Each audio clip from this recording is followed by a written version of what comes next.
Conversations with Tyler is produced by the Mercatus Center at George Mason University, bridging the gap between academic ideas and real-world problems. Learn more at mercatus.org. And for more conversations, including videos, transcripts, and upcoming dates, visit conversationswithtyler.com.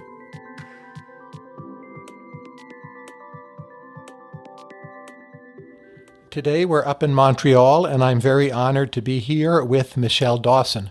Michelle is one of the people I admire most, actually. She has become a very well-known and very influential autism researcher. Her background, she is herself autistic. In some regards, you could describe her as self-taught, but she has become a kind of one-woman force advocating for more science, and you're shaking your head no. Not an advocate. She is arguing for science and ethics being brought into the autism discourse and discourse more generally. Would you accept that description of what you do? Good enough. Good enough. Okay. Fair enough. Let me start with a very general question. If you ask, what would be the most underrated, non-accountable, and mysterious force controlling people's lives? And I said that right now it was actually something called the DSM, Diagnostic and Statistical Manual of Mental Disorders, which influences a lot of issues in the law, what insurance companies do, what hospitals do, when people are institutionalized. What would your reaction be to that statement?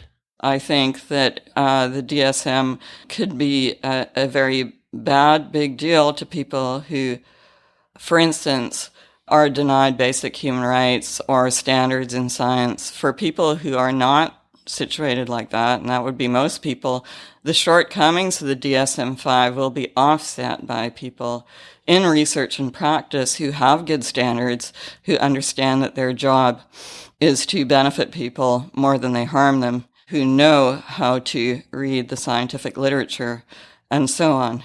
So it depends who you are and how you're situated, and also you have to consider the larger context of what people see as influential or not, which might be very arbitrary at any moment.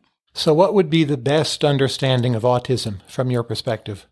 The best understanding is seeing autism as atypical brain functioning resulting in atypical processing of all information. So that's information across domains, social, non-social, across modalities, visual, auditory, whatever its source. So whether it's information from your memory, information coming from the outside world, that is atypical. Now, so that is very domain general atypicality.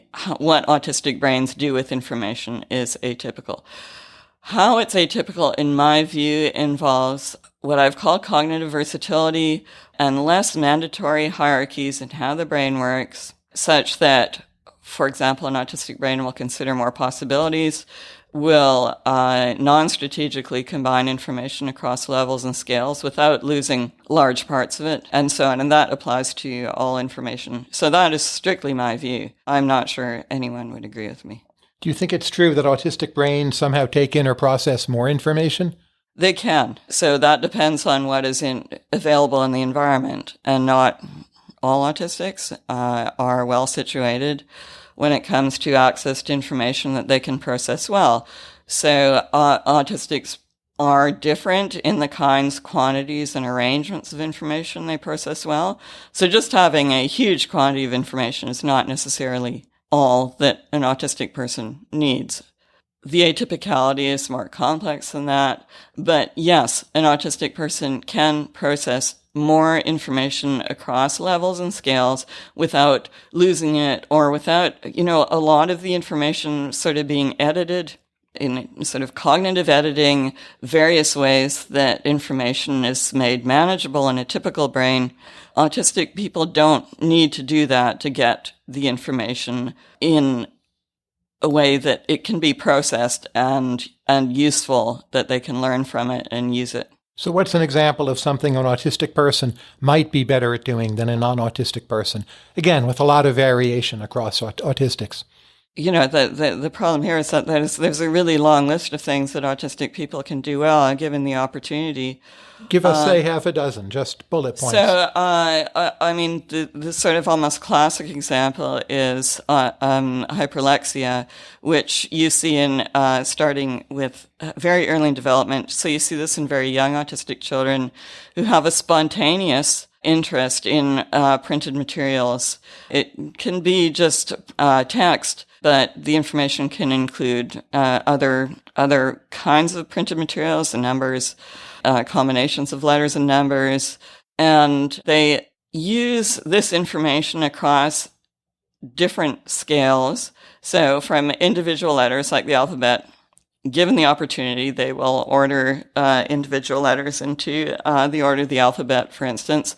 But they don't just use single letters. They will also use complex arrays of text like newspapers. So these are very young children. This can, start at age 2. If they're in a book-rich, text-rich environment and have free access to this, they will figure out how language is structured. And that happens even with very difficult orthographies like English. So English orthography is so difficult that typical children take an extra year or so to learn it because it's wacky. It's not, in a lot of ways, it doesn't make sense. The rules don't make sense.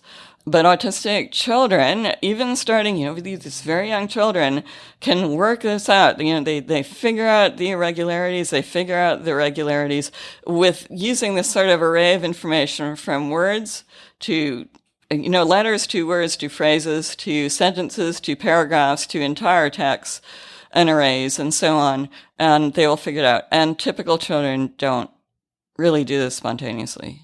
My mother used to tell me that when I was 2, I just taught myself how to read, and for a very long time I never took her seriously. I just thought, well, mothers say things like this. But when I learned about hyperlexia, it occurred to me that she had an actual literal point. So if you're a hyperlexic, and then you grow up, you keep some kind of special reading ability, typically? We don't know nearly enough about how any autistic strength in processing information evolves over time.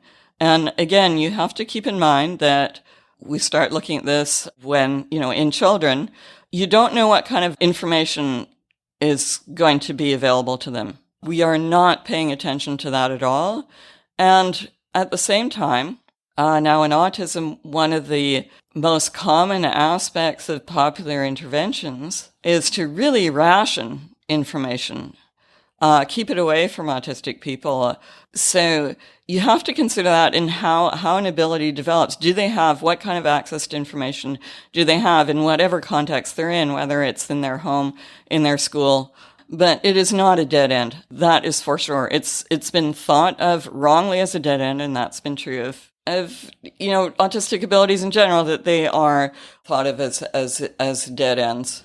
But it's clearly not the case, even in situations which are very far from good for the autistic person as far as availability of information and their overall situation with respect to how resourceful they can be, how they can add to and build on their abilities and so on. Now, often in popular discourse, you'll hear autism or Asperger's associated with a series of personality traits or features of personality psychology. So a kind of introversion or people being nerdy in some regard. In your approach, do you see any connection between personality traits and autism at all? There is a small literature that shows some connection. I think it's very weak, and I say no. I don't think autism is about personality. Autism is sort of orthogonal to personality. It's not. The two are not related. Whatever relation there is does not, arises from some third factor, let's say, if there is one. And again, the evidence is, I think, very weak connecting autism to personality. So just say that maybe, if there's something, let's say that personality in autistics might be more, high variance. That would be my totally wild guess. But I don't think autism itself is about personality. One thing, if I think about your work in general, one thing it's caused me to do is to see a new bias in how humans make judgment, and that is a bias to underrate atypical kinds of intelligence. And I view this as a common thread running through your work, and maybe this is what I'm reading in, rather than anything you've said explicitly. But if you look at, say, issues of animal intelligence, there's a growing body of evidence that animals feel pain, they're intelligent, they lead social lives, they're complex in ways maybe we hadn't understood earlier. Still, a lot of people don't absorb this knowledge very readily. If you consider Down syndrome individuals, when I was growing up, there was a common sense of a kind of hopelessness. Now there's a Down syndrome individual who's a lobbyist, people playing roles on TV and so on, and this would not have been expected by most people in the 1970s. So why do you think it is we have this bias to underrate atypical kinds of intelligence, or do you even agree with that characterization? I would be careful about the sort of people in general. I would say that maybe it does seem to be something that if you take sort of the median person that you know, and you do this sort of as as societies sort of collectively, not necessarily as individuals. This seems to be something that people are very bad at, is to detect abilities and worth in highly atypical individuals. And you, for sure, I mean, you see this very much in autism with the whole notion of severity. And there is no workable definition of autism severity. People use that word all the time. They use it to mean that somebody's had a bad outcome, or that someone is badly behaved, or that somebody performs badly on an IQ test, and so on. There is something bad going on here, and it's sort of the equation that the more atypical a person is, the worse they must be. They must not be intelligent. There must be something extra wrong, more wrong about their behavior, and so on. Now, this is where I'm very familiar with the whole history of this, and it's obviously problematic. I mean, I hope we don't look at a blind person who is a successful lawyer and assume that he's only very mildly blind or not, barely blind at all. And then look at a blind person who has a very bad outcome and assume that they must be very severely blind. We do make those kinds of judgments in autism as saying the more atypical the person is, the worse they must be in some sense. Now, that kind of bias has not only harmed a lot of autistic people, it really has impeded research. And we do not have a definition for autism severity. But it gets at that idea, that bias, very unhelpful and harmful bias, that the more atypical an individual is, the more there must be wrong with them. I mean, in autism, it's just, if you want to take autism, it's almost a paradigmatic case of that happening. So if you want to make a case for that, autism would be where to do it. Are there biases that non-autistic individuals have that autistics might have less or maybe not at all? Well, there's a literature testing some of these biases. The short answer is yes, though I think in all cases you would want to, you want a bigger literature, you'd want to wait for replications and so on. What's an example of a possible bias that's weaker in autistics? Well, noticing that two offers which are posed in different ways are actually identical, or being more likely to notice that the outcome will be identical, however it's supposed. So those are framing effects. Now, that's been replicated once, where in effect the autistics are less likely to be fooled by the framing. So they detect when two situations are the same, whereas the typical group are biased such that they are fooled by the framing. And it's not 100%, but autistics they will still consider it.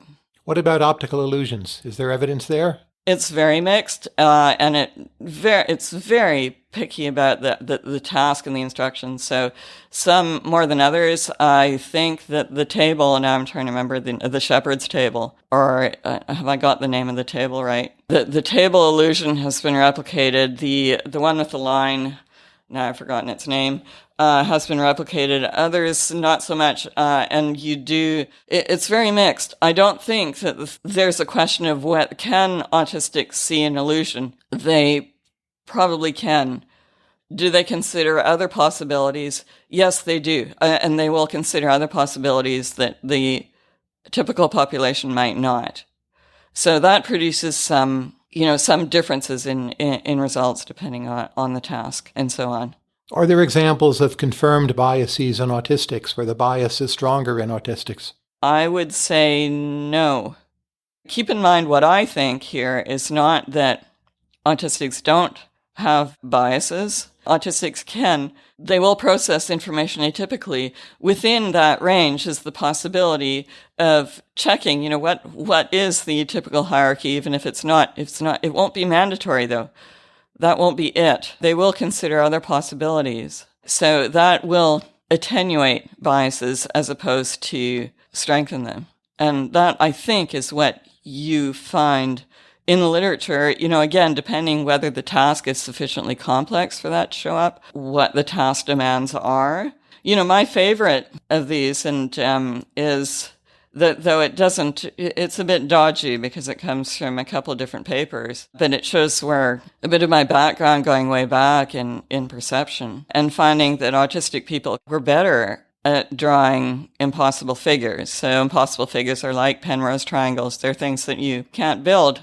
And so this was interpreted as a couple of possible deficits. They're not failing to see the global structure, for instance. Yet, if you ask autistic people whether the impossible figure is impossible, they know it's impossible. So autistics can have both the possibilities. They understand that an impossible figure is a sort of possible drawing. Now, there are a variety of claims that autistics either have difficulties processing social information or lack certain kinds of social intelligence, or they're awkward in particular social situations. In your framework, how do you make sense of these claims, and how would you describe or redescribe the phenomena people are talking about? How autistic people perform in social tasks is high variance. It is very hard to pull out specific deficits where you can't point out areas where autistics have performed at least as well as typical people on the task. Now, there is an exception, which is the most replicated autistic deficit. I believe there's one finding in the contrary direction, but all the rest, and there's a lot, especially for the autism literature, show what is considered an autistic deficit. So this is the task of attributing deep mental states to geometric shapes. Usually there are triangles. They will be animated. They sort of move around. And it goes beyond simply attributing agency to the triangles, which autistics can do. You must attribute mental states to them, profound mental states, like they're jealous or they're flirting. And autistics are very bad at this task. And this has been replicated quite a lot, even at a population-based level, which is not something you necessarily see a lot of. So, is this a social deficit? Autistics are definitely bad at this task. Now, why might that be if you look at things in my own biased way? It may not necessarily be that autistics don't notice that these interactions between geometric shapes or among geometric shapes resemble something social that involves mental states. But they are less likely, and they are not going to totally get rid of the accurate information that these are just freaking triangles. They will only go so far. They are not going to lose that possibly important information that these are just triangles, and this might, that you would think that this would be quite reasonably produce a bit of caution in assuming that you know quite a lot about their profound mental states. Is the following a fair description? Let's say that many autistics are taking in more information than would be typical. So sometimes those autistics will end up confused, or they will feel confused, or act as if they appear they're confused. But other times, if they develop procedures for processing that information, rules, they become better at interpreting the information. Maybe they have to become better because they face this more difficult task. So you will have autistics show unusual mastery of social situations. Even if they appear awkward, they'll see much more detail than non-autistics would in some cases. But then in other cases, they'll be more confused. And that's where this high variance comes from that you mentioned earlier. There's a huge literature in autism about how autistics judge facial expressions of emotion in other people. what you have in the autism literature is you haven't only just turned autistic people into sort of stereotypes and cartoons, you've done that to the typical population. This is really at odds with the non-autism literature on facial expressions, which is much more complicated.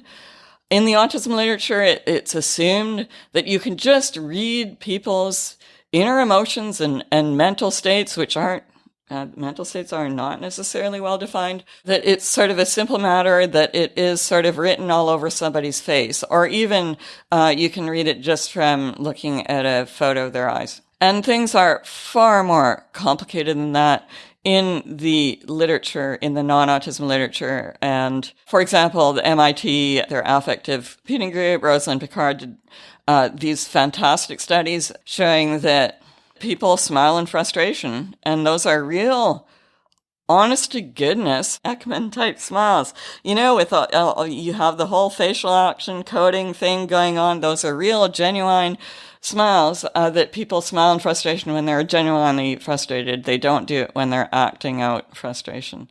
And there are many other examples like that. People smile for many different reasons. And that is acknowledged to some degree in the literature in the typical population. Not in the autism literature, where things are supposed to are completely simple. They're just very caricatured and cartoonish.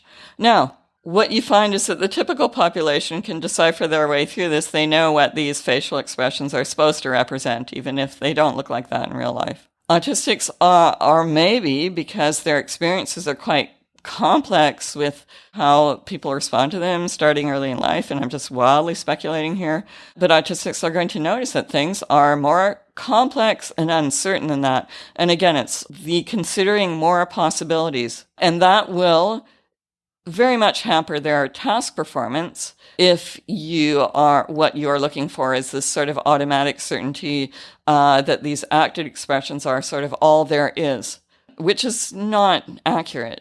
And that leads to many problems because we're actually training autistic people to ignore the complex, real, important information in favor of the caricatured, stereotyped, simplified, probably wrong information. And we should really think about that. But that gives you an idea of looking at social deficits, thinking about how autistics process information, and also actually looking at the literature itself. Let me mention a few cognitive skills, and we'll just run through them briefly, but tell me what you think we know about autistics and non-autistics. Chord disaggregation. You hear a chord, and you want to figure out what are the notes inside the chord. What do we know? So autistics are good at chord disembedding, and that's what that ability is called. Now, this is a great way to bring in the importance of the literature on autistic savants. Autistic savants are... the best way to think of them is autistics who are very obvious. So they can multiply large numbers in their head. They can do the so-called... It's very obvious that they are processing information atypically. That makes them very obvious autistics. They are very obviously high variance in their range of abilities. So there can be quite drastic contrast between things that they are bad at and things that they are excellent at. And this, again, makes them very, very obvious people. Their abilities are extraordinary for anybody. They have difficulty doing quite basic things. So they're very obvious. They've been extremely important in research in spite of the literature on them being tiny. It's disproportionately contributed to what we know. Yet, this extraordinary contribution of these individuals has just been really, gets denigrated all the time. That's awful to see. So this is how we know, because autistic savants can disaggregate chords. This is then studied in less obviously talented autistics who, it turns out, are better at disaggregating chords, chord disembedding. So Pamela Heaton did work in this area. And my favorite bit in this literature is in a book chapter by Linda Pring, where they tested Derek Paravicini, so he is blind and autistic, outstanding musician. He's considered intellectually disabled, developmentally disabled, however you want to put it. As they do in the savant literature, they test these savants against people who are experts, so expert musicians. And, they conk out pretty quick. After 5 or 6 notes, they're getting in a lot of trouble. They can't disembed these chords. They can't tell you which notes they consist of. And Derek Paravicini kept going. And he could do the first chord in Hard Day's Night, perhaps, right? well, exactly. But you know, what they said in this, what the researchers here didn't anticipate, and you know, it's just sort of awful that this isn't reported in a formal paper. This is in a book chapter, but that it didn't occur to them that they would run out of fingers. You know, they did a 10-note chord, and he could still disembed it, and they had not anticipated that they would need someone with more than 10 fingers to properly test the limits of this autistic person's ability. So this is somebody who is a creative, fantastic musician in every sense. But to know that he can do this, I mean, it's almost by accident that we know this. And we have not managed to get to the limit of his abilities here because they just didn't anticipate. What do you think of the hypothesis that virtually all autistics are in some logical way savants, but there's a socially constructed category of savant that some things, such as multiplying large numbers or doing the calendar trick, whether a particular day far in the future is a Monday or a Wednesday, that is regarded as being a savant. But if you have a quite ordinary skill that you're very good at, like making managerial decisions, no one will call you a savant. But in essence, you're doing the same thing. Agree or disagree? I'm not going to answer that. I'm going to totally answer a different question, which is that what people should notice, first off, is that savant skills are sort of conglomerated in specific areas. Why might that be? So music, hyperlexia, drawing in 3 dimensions, calculation, calendar calculation. Why? Because this is information that tends to be available in most environments and that is often quite hard to take out of those environments. Now you have to think about that. So it's the people can't take it away from autistics. You can always look at calendars, think about calendars. They do now. They try. So they do now. So this is taking that information away is a feature of many, if not most, popular autism interventions. So that's awful. So why, I'm answering the question, why are some people considered savants and some not? First, we don't know anything. We are not interested in what kinds of information autistics have available to them starting development. So I'm trying to get other people interested in that. It's very uphill. You know, because autistics are maybe specific on how they start to figure out how to work with the kinds, quantities, and arrangements of information they process well. So let's say an autistic will have access to, say, music, and they will have access to good music and so on. And they will figure that out. And they have access to piano, which is seems a particularly good array of information for autistics. This is generally savants the musicians aren't all pianists, but an awful lot of them are.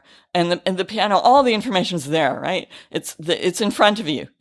It's complex. It's all there. So this tends to be the kinds of information that autistics will start with. Now, let's say you have somebody and they figure out music. You know, they figure it out at all levels, you know, from a single note to complex compositions. And this is what savants do.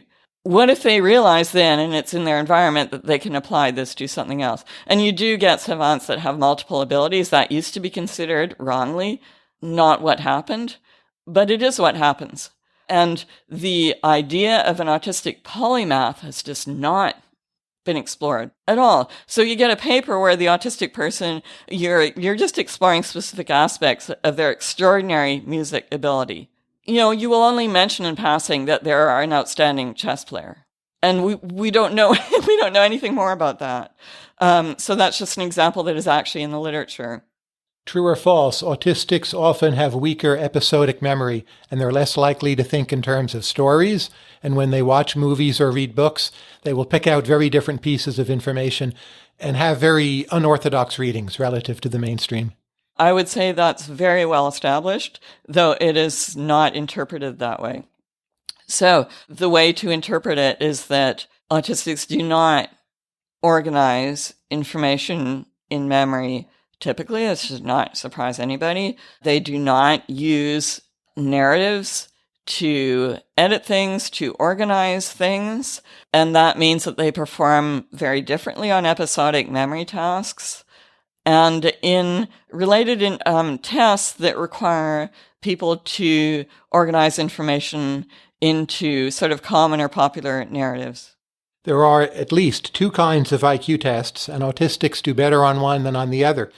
And some of your best-known research is in this area. Tell us the basic finding. There are very different approaches to measuring intelligence. One is a battery of tests, as in Wechsler scales of intelligence. You are trying to get at general abilities by using an array of different specific tests. So you're trying to get at something latent. So these are just specific abilities, but through those that you come up with some kind of latent general ability that we call intelligence or full-scale intelligence. Or you can take one test with one format that is sufficiently complex and difficult that it gets at the same thing, just with one test. So that would be Raven's progressive matrices, a test that's been extremely influential in the entire intelligence literature. What do those questions look like? Just give us a very direct, intuitive sense. It's a matrix of entries, so the number varies, and you have the last one in the matrix. The last item in the matrix is missing, and you choose the right one from an array of offered answers. So that's it. It sounds too simple or easy, but it is a very complex test. It is, and a very difficult one. In effect, it's played a large role in defining what general intelligence is. And which tests do autistics tend to do better on, and why? So autistics do better on Raven, and quite a bit better. In some individuals, the discrepancy is spectacular. It's a lot.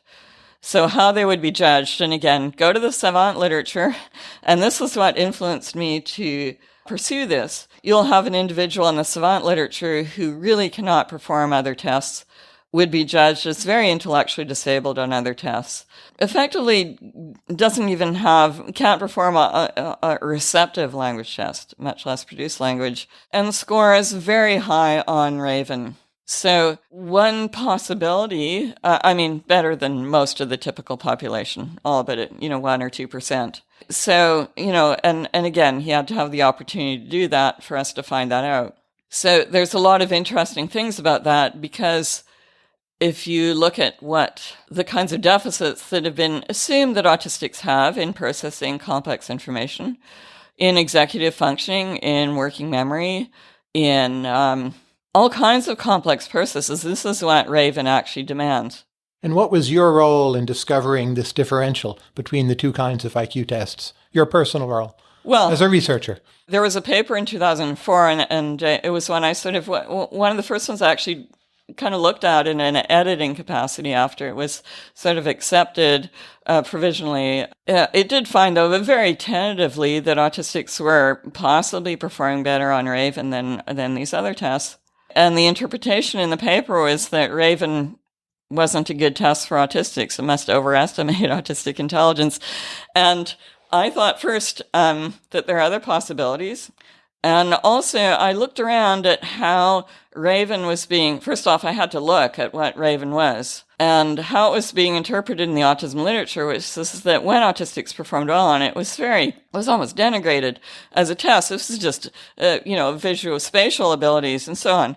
And you look in the intelligence literature, and you have this test that is really central in defining human intelligence, that is very important and requires all these abilities that autistics supposedly don't have. And I thought, well, isn't this worth pursuing? And it did take a lot of persuasion to go in that direction, to sort of question the commonplace and typical, and this is typical of the autism literature, autistics perform well on the test. There must be something wrong with the test. Now, before you offered an understanding or conception of what autism is, of a definition, but if we get to the nitty-gritty question of what's the core mechanism or the core difference in autistic brains, some people have suggested there's some kind of weaker or disabled or maybe more optional form of top-down processing. So there's maybe more direct access to smaller bits of information or greater optionality as to the level at which information is accessed. If you're characterizing sort of what you think autism actually is in terms of how the information is processed, what do you think of that hypothesis, and how would you best articulate how you understand it? Well, it's my hypothesis, the optionality anyway, so that's me. So I put, maybe not the person you should ask. No, you are the person I should ask. Now, how do I answer that? So this first came out of, these things don't happen in the proper order if you look at the literature. So this came out of actually a lovely study done by Isabelle Soulière, who was a PhD student at the time. And she was looking at categorization. So her field is categorization. And she was looking at how autistic people categorize ellipses. And the interesting thing about categories is that they distort perception. People will believe that things on either, they will form a category boundary, let's say wide ellipses versus skinny ellipses. And where they put the boundary will mean that they sort of distort how they see those things that are just one side or the other of that boundary, even though the difference isn't any greater than those who are, both on one side and both on the other. The difference between the two is actually the same, but because there's been this sort of division into two different categories. So this is called a discrimination peak, and you notice that because it's found in the typical population, it's not considered a deficit or a bias, it's considered a peak. Something good. So the question was, do autistics have this peak? And so they were asked to do two things: classify these ellipses, which is in effect categorize them. So can they categorize these ellipses as wide or skinny? You can look and see, whether they're doing this. And then do they produce a discrimination peak? So the autistics produced this completely typical classification curve. So they formed typical categories when this was the task. But when they're asked to discriminate one from another, tell them apart, they did not show a discrimination peak. That is to say, they were not biased by the category boundary. I sort of leapt in on this because this was considered to be a deficit in category formation. And, I said, you can't say that because the autistics, when you asked them to form categories, formed typical categories. You can't form more typical categories than that. The classification curve was identical. Then you asked them to discriminate. They performed that task. That doesn't mean that they forgot how to categorize. It means that the categorization, they didn't have, that bias was not useful in performing the discrimination task accurately. There came the idea of autonomy. So this means that discrimination was autonomous in the autistics. It was autonomous from categorization. In the typical population, even when it wasn't useful, they formed categories. They had to. So there you had these non-optional categories. They formed categories even when it produced biases, even when it wasn't useful for the task. They had to. They had no choice. In the autistics, it was optional. The processes were more autonomous.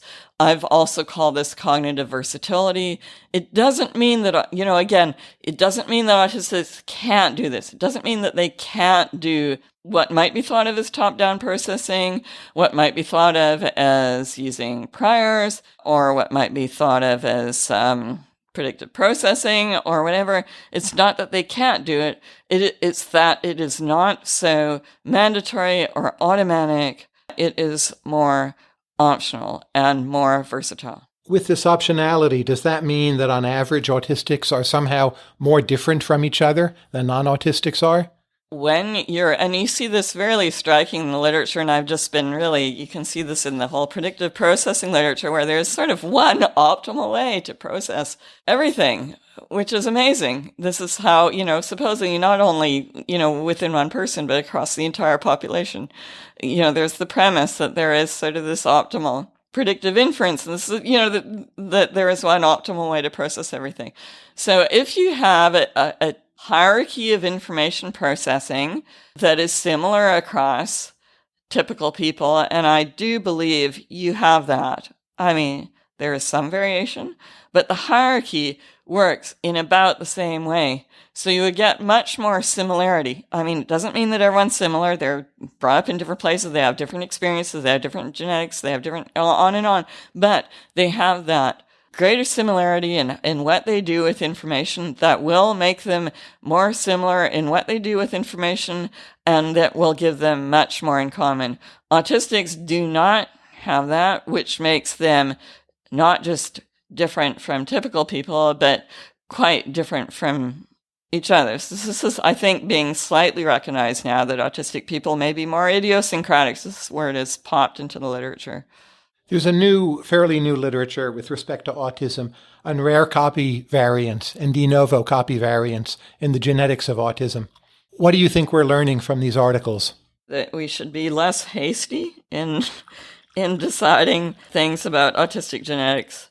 I think that's the main message. We're doing this seesaw between, we had, the de novo story was just very, the de novo rare variant story was just a very big deal, so that you have an entire collection. You have the Simon Simplex collection, which is just really designed to find these, which were assumed to, if we find these, we will crack autism genetics.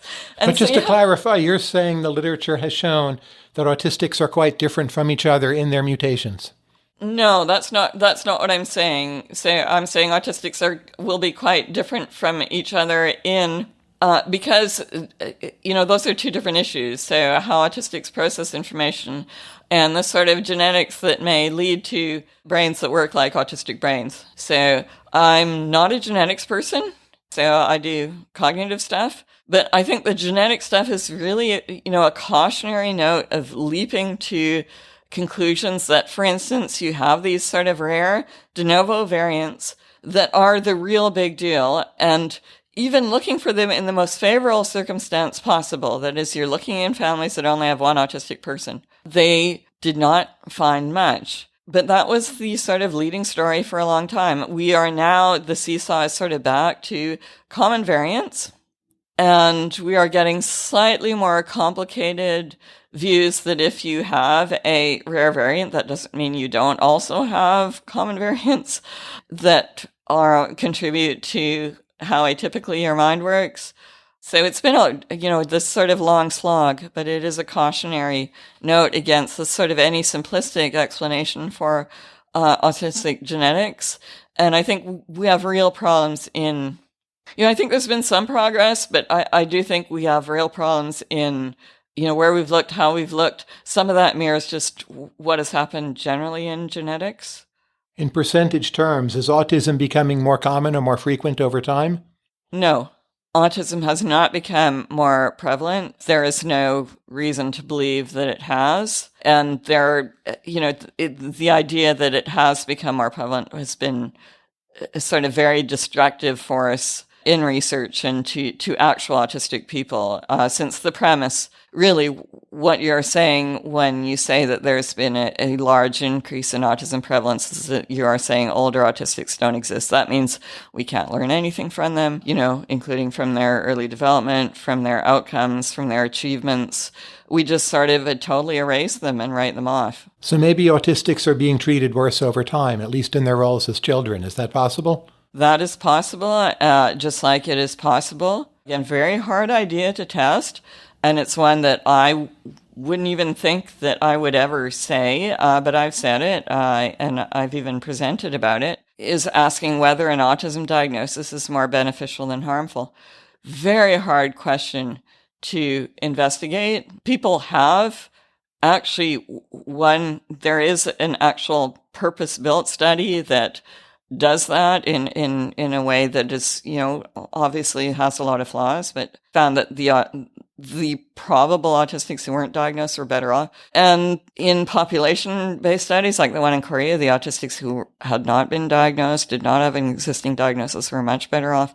You often find that autistics who are diagnosed at older rather than earlier ages are better off. This is contrary to everything you've ever heard, probably, and so on. I don't think that those things are being taken seriously enough. We definitely are getting data from autistic people who are diagnosed as adults who seem to be better off than what you find in longitudinal studies of autistics who are diagnosed as children, who are all very, very hard to interpret. But the question is raised, and the fact that it is out there, and I'm not trying to discourage or encourage anything or give advice in the least, but it speaks to, I think, my own concerns, and maybe they've been futile, but about standards, basic standards in research and practice, standards of science ethics in medicine. These are things I see as human rights issues. They are, to me, a big deal. And we should be very concerned that we are doing things to autistic people that we know produce bad outcomes in anyone.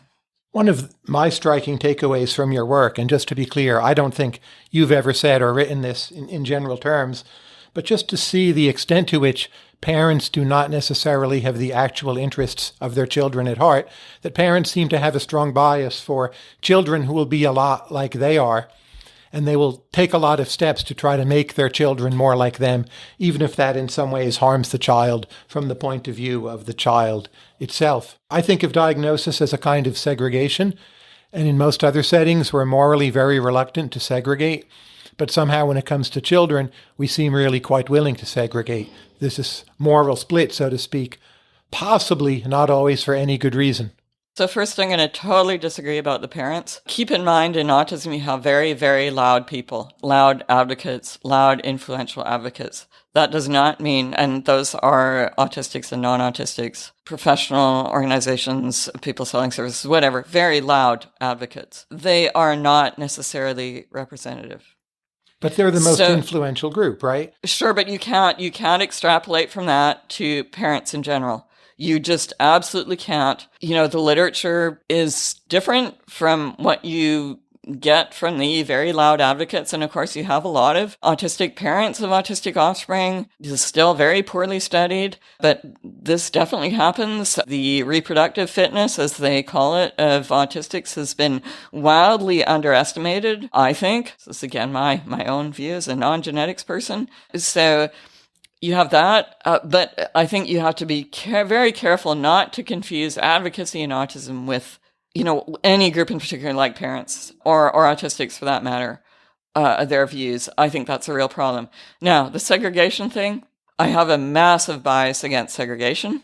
See, this may be one place where I'm, as an autistic, I have an absolute, not just a bias, but I have a profound segregation deficit. And anybody who's tried to segregate me is going to run into that. So if you try to segregate me, I'm not going to go there. So it should not be segregation. DSM should not be segregation.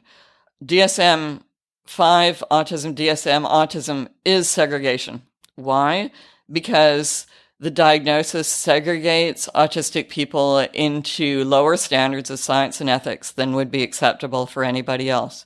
That's what your diagnosis does. Now, you may be lucky anyway. You may encounter extraordinary individuals who know you're autistic and who will apply good standards of science and ethics to you. That certainly happens, but you must be lucky. It will not be the kind of more taken for granted where the exception is that you will be denied these standards. And if you are, there will be recourse. In autism, that is not the case. So to me, that is a segregation. I can't speak to the other diagnoses. I've looked very hard and have not found a situation like you have in autism, where you have these unacceptably low standards that are sort of universally advocated for, and that there is no advocacy in the other direction, and you have the influence of advocacy is just completely determinative. As you know, there's a Danish firm called Specialisterne, right?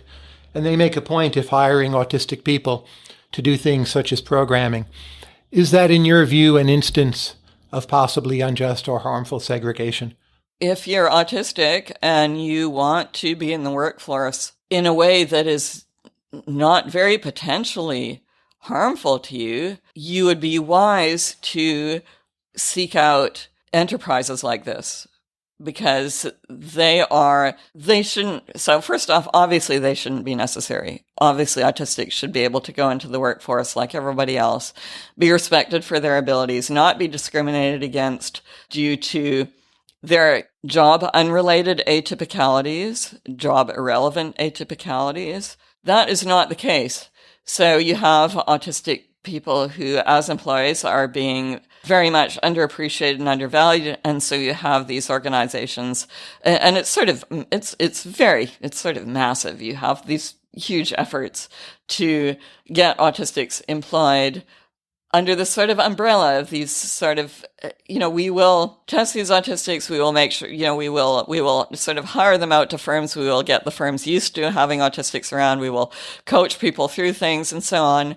And this allows autistics to be in the workforce in a much less precarious way than they would if they simply went out in the world and then had to face this sort of problem of being denied basic rights and standards, which is just a very precarious situation. You may be lucky, but you would have to know it's only luck. No matter how hard you work, no matter how good your work is, your situation is very precarious. Whereas if you're sort of under the, I'm trying to think of the right term, you're sort of almost endorsed. You're an endorsed autistic, or you have this sort of stamp of approval. And that sort of indicates to the employer that they should treat you in a certain way. So that will improve your chances greatly and make you sort of in a much less precarious situation. And we are more and more sort of, and yes, it is a form of segregation, of saying, yes, this is what we should do to get autistics employed. Now, it's very hard to argue against that in the current situation. If you think of the United States, there's been such a thing as gay identity politics. Those groups have fought for the legalization of gay marriage, and they achieved that. I would say that's a very good thing. It spread to many parts of the world, often before the United States. Should there be some kind of comparable identity politics for autistics, given that in some ways it has helped gay individuals? Oh, my goodness. So, no.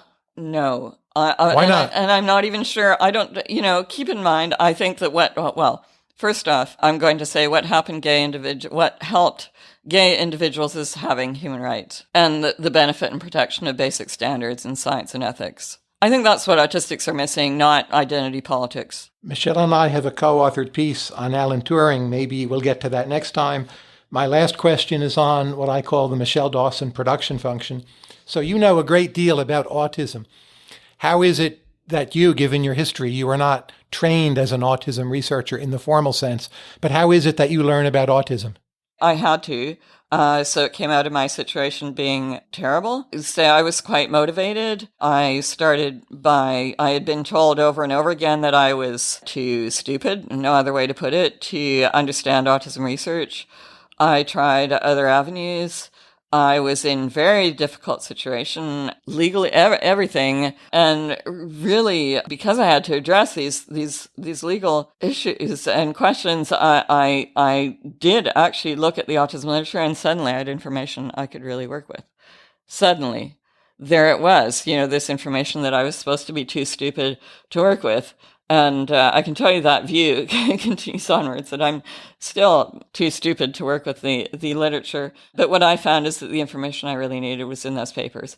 So I read a lot of papers. I read a lot of papers. I have not been taught how or what or where to read or anything. I read a lot of papers. I read associated information like trial registration, grant information, to get the information as complex and as useful as possible. Michelle Dawson, thank you very much. Thank you. Thanks for listening to Conversations with Tyler. You can subscribe to the podcast in iTunes, Stitcher, or your favorite podcast app. And if you like this podcast, please consider rating it on iTunes and leaving a review. This helps other people find the show.